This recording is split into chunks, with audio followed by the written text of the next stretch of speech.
В Якутии уменьшается поток трудовых мигрантов ежегодно в среднем на 5000 человек. Такая тенденция обусловлена ростом суммы патента. В республике она остается самой высокой по стране.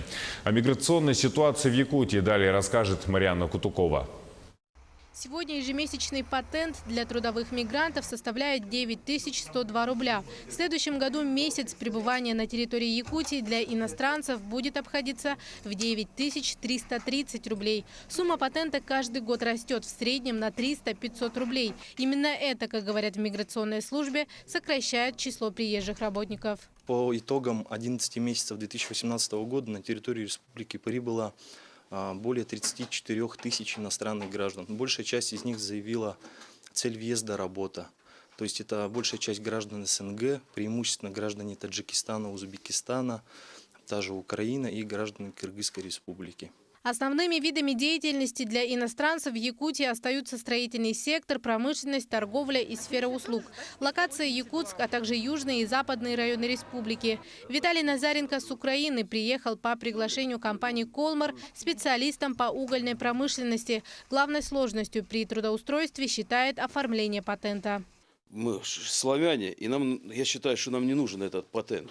Ну, я работал в Донецкой области, на донецких угольных шахтах. У меня зарплата была, у нас была зарплата очень низкая, 15-20 тысяч рублей.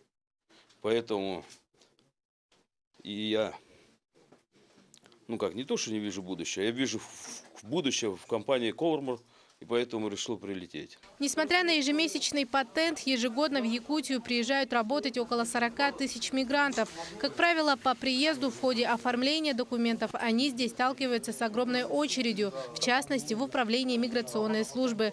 В последние годы работу службы и время ожидания услуг сократил электронный документооборот на портале госуслуг. Если 4 года назад электронный охват был 14%, то сегодня это более 70%.